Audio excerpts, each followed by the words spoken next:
fun day, and as you can already see the topic, today we are going to talk about our Goan weddings. So see, weddings in general are really fun, but Goan weddings have something special about them, don't you agree? Little disclaimer before I begin as usual, these are not facts, this is something that I observed for myself and found funny, and I thought that you all would also relate to it. So please don't come at me saying I'm exposing the Goan culture or talking ill about the Goan wedding culture. Simple words I would like to say. Come on, take it easy. So as you can see, this year the chances of you and I getting invited to a wedding are pretty much not that good, unless you want to attend a wedding wearing a mask. I mean, just have a look at the sadness. Guy towards your left is literally rolling his eyes. I mean, if this is the case, just imagine how good the honeymoon would be. Literally saying, "Cha, que soli tripu." You and I know Goan wedding is just not a wedding, it's a feeling. So without any much more blabbering, let's just get started. Thing number 1 is Bikra Jawan. I don't even know if I'm pronouncing it right, but it is literally, it is what it is. It's definitely an amazing thing to start the journey of a married life by doing something good. But I'm not a big fan of the name, you know. For instance, how I will tell my non-Goan friend without any misunderstanding when I tell him what Bikra Jawan actually means. Hey, where are you going? I'm going for a Bikra Jawan at my neighbor's place. Do you want to come? Bikra what? What does that mean? It translates to beggar's food. Are you a beggar? Because that makes sense because you keep on asking me my hotspot all the time. Really? It means giving out food to the less privileged people as an act of kindness. That's a good thing, man, but why is it called beggar's food again? Na to gaon medal bejar korpaku. When I was a kid and my mom used to say that she's going for a Bikra Jawan, I used to think, damn, are we beggars? I was a child, not my fault. Thing number 2, the rose ceremony. Hands down, rose ceremony is the best part about any Goan wedding.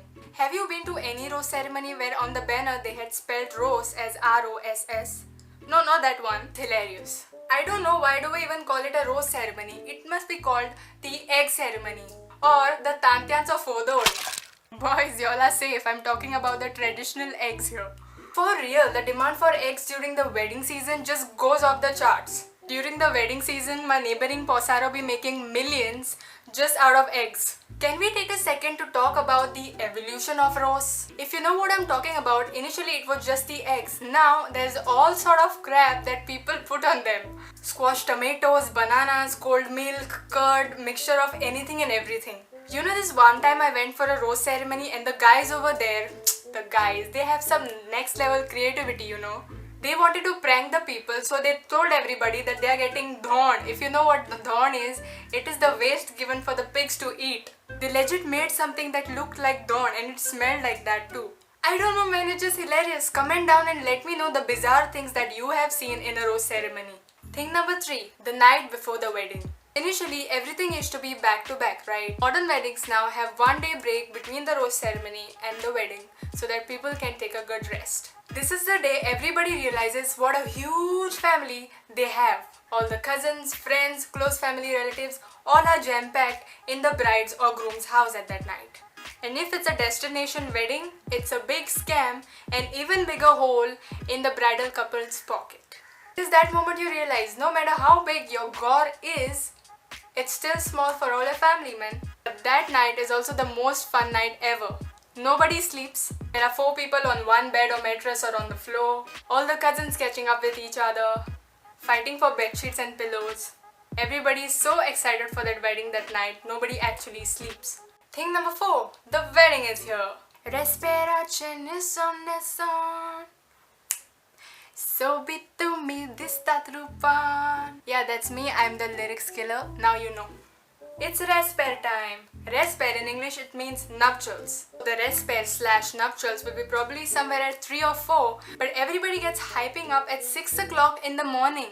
If it was really in their hands, they would probably start getting ready the night before itself. Don't get me started on bridesmaids, also known as ladies. They are even more stressed and over-prepared than the bride herself. On the other hand, the groomsmen, the dads, are chilled AF. When they can pull this kazar off in just 3 steps. First, have bath. Second, put on their suit. And third, gel their hair. Also, can you tell me once the respect start, everybody else is looking forward for that one thing. Of course, we are looking forward for the reception, but another thing that everybody is looking forward is for the chicken roll / patties outside the church once the respite is over. Thing number 5, the reception. Big shout out to the entourage for practicing for 8 to 9 months those dance steps that you're gonna do while they enter the hall. Yeah, there are people who are excited and good at it, but there are some people who find this a real pain. Sometimes it even looks like they're forced to dance. I feel sad for those people. Someone is pointing a sniper at them and they're like, Nach! I know you're not Basanti, but Nach!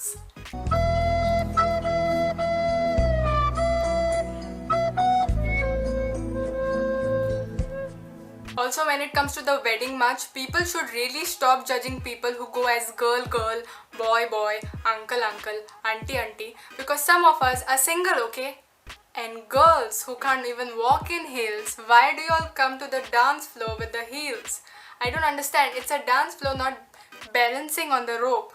Every time the waiters come to distribute the snacks, they avoid my table because they know what I do. And don't lie to me, okay? I know you're sitting there on your table where only 3 people are there and getting snacks for 10 people.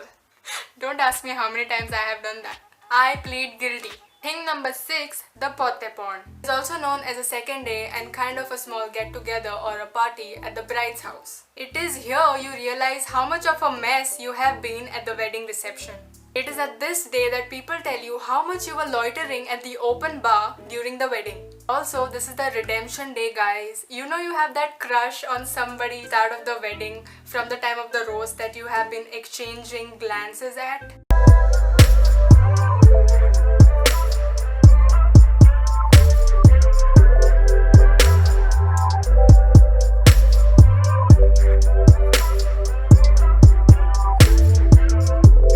At this time, you take a step, like casually exchanging your numbers or your Instagram handles and then going home and blocking them. Yeah. So that's not the end. The good news is if the bride and the groom are fast enough, you might easily get invited to a christening party. So that is all I had for you guys today. I hope you all enjoyed the video, and if you did, you know what to do. Please give it a big thumbs up and share it with your family and friends to reminisce about all the memories that you all had. And if you liked my video and still haven't subscribed to my channel, it's right here, you know, the red color button. Yeah, you just have to like press it. And for the people who have already subscribed, I just can't thank you all enough.